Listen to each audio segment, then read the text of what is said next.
जी नाज़रीन, इस वक्त हमारे साथ मौजूद हैं सेक्रेटरी औकाफ जनाब ताहिर रज़ा बुखारी साहब। आइए उनसे जानते हैं कि वो आज हमारे डीएन न्यूज़ को अपना क्या पैगाम दें। जी अस्सलाम वालेकुम बुखारी साहब। वालेकुम अस्सलाम। बुखारी साहब कैसे हैं आप? मैं ठीक अल्हम्दुलिल्लाह। बुखारी साहब बताइएगा, दाता गंज बख्श हजवी रहमतुल्लाह अलैह उनका मज़ार की तोसी हो रही है, कितना टाइम लगेगा और कब तक ये होगा? दादरबार जो है आप जानते हैं कि बरसगीर का सबसे बड़ा श्राइन है और यहाँ जो ज़ायरीन हैं उनकी बहुत कसीर तादाद हाज़िर होती है, तो वहाँ की ज़रूरियात के पेश नज़र पंजाब गवर्नमेंट ने बहुत एक जामे हिकमत अमली की जो है उसका तयन किया है और उसकी मास्टर प्लानिंग करवाई है, जिसके तहत इब्तदाई तौर पर अभी जो श्राइन एरिया है, जो हज़रत दाता गंज बख्श रहमतुल्लाह अलैह जी मरकज़ शरीफ है उसका हुजरा है और फिर उसके बाहर जो गुलाम गर्दश जी, इसको डेवलप किया जा रहा है। तो आप देखें कि ये इसका ग्रे स्ट्रक्चर जो है, ये अब तकरीबन कंप्लीशन के करीब है। इस वक़्त इसका डोम जो है वो बन रहा है।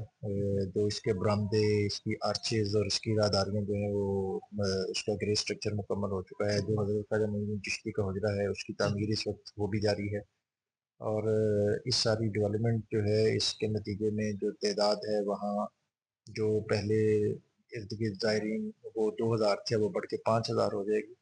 तो ग्रे स्ट्रक्चर इसका उरस से कबल मुकम्मल हो जाएगा और जो इसकी फिनिशिंग है, चूँकि ये एक सब कॉन्टिनेंट का बहुत बड़ा श्राइन है, तो यहाँ की जो खत्ताती है, कैलीग्राफी है, यहाँ की जो फिनिशिंग है, वो यकीनन ऐसी होनी चाहिए जो आने वाले ज़ायरीन के लिए एक आसूदगी का बायस हो। तो उसके लिए जो मारूफ लोग हैं इस ज़मन में वो काम कर रहे हैं।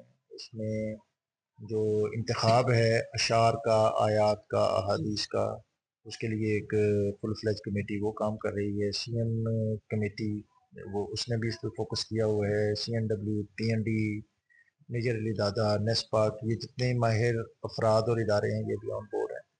तो ये इंशाअल्लाह अपने मुकर्रर वक्त में ये मुकम्मल होगा और ज़ायरीन के लिए ये एक तवील अरसे तक आसूदगी का ज़रिया होगा। इसके साथ जो है दादरबार की जो एक्सपेंशन है वो तकरीबन 27 कनाल उसमें लैंड एक्वायर होनी है, वो तोसी होगी। तोसी होगी और ये इसमें इसकी जो एक्सटेंशन और एक्सपेंशन के बाद ये जो पूरा मस्जिद मीज़ार कॉम्प्लेक्स ये एरिया जो है और जिसमें रिहेबिलिटेशन ऑफ भाटी चौक ये भी शामिल है। अच्छा। तो ये इसकी मास्टर प्लानिंग हो चुकी है। तो होपफुली जब ये सारे इसके कंपोनेंट मुकम्मल होंगे तो ये एक शाहकार होगा और आने वाले कई अशरों की ज़रूरत जो है वो ये उसको पूरा करेगा।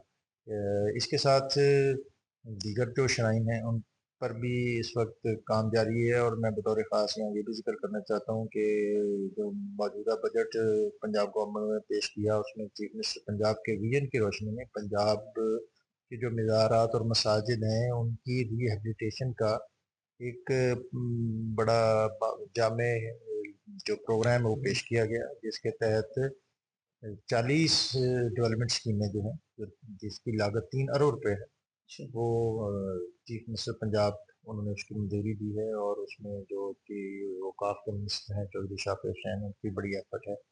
दाता दरबार और इसके साथ पंजाब के जितने भी नुमाइंदा श्राइन हैं उन सब पर डेवलपमेंट हो रही है और इसका एक मकसद ज़ायरीन के लिए सहूलियात की फराहमी है।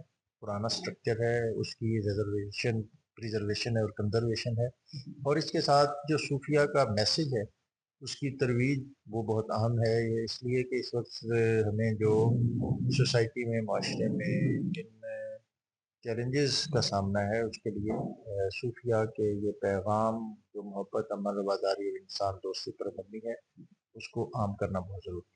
अच्छा, एक छोटा सा सवाल और है बुखार साहब, है तो छोटा सा लेकिन ज़ायरीन के लिए बहुत मसला पैदा कर देता है। जैसे कि जूतियों का एक मसला होता है कि उसके ज़ायरीन जितने भी आते हैं उसके ऊपर थोड़ा सा रोशनी, क्या उसके ऊपर कोई उसके लिए कोई टीम मुकर्रर की गई है जूतियों के हवाले से कि इतने पैसे होते हैं लेकिन डबल लिए जाते हैं या ट्रिपल लिए जाते आने वाले ज़ायरीन के लिए हैं? सहूलियात की फराहमी जो है ये महकमे की बुनियादी जिम्मेदारी है। इसके लिए जो लोकल एडमिनिस्ट्रेशन हर श्राइन पर मौजूद होती है, जिसमें मैनेजर औकाफ है, एडमिनिस्ट्रेटर औकाफ है और श्राइन के ऊपर केयर टेकर मौजूद होता है, उसकी ये जिम्मेदारी है कि जो गवर्नमेंट की तरफ से मुकर्रर रेट हैं उनको वो यकीनी बनाए تو جوتا جو ہے شو کیپنگ کے لیے 10 روپے مقرر ہیں، وہ وہاں بورڈ بھی اویزاں ہوتا ہے، اس کی ریکارڈنگ بھی چل رہی ہوں، ہوتی ہے۔ اس کے باوجود اگر کہیں کسی کے ساتھ زیادتی ہوتی ہے تو وہ رپورٹ کرے اوقاف ایڈمنسٹریشن کو، تو اس کی درخواست پر، اس کمپلینٹ پر جو ٹھیکیدار ہے اس کے خلاف ایف آئی آر بھی درج ہوتی ہے، اس کو موقع پہ جرمانہ بھی کیا جاتا ہے۔ تو اوقاف اس میں بڑا ویجیلنٹ ہے، اور ہوں، الحمدللہ اس کی جو مینجمنٹ اور ایڈمنسٹریشن ہے وہ اس زمن میں بہت اسٹرانگ ہے، اور زائرین جو ہے ان کے لیے بہترین اور اچھے اقدامات اور سہولیات اس کو یقینی بنایا جا رہا ہے۔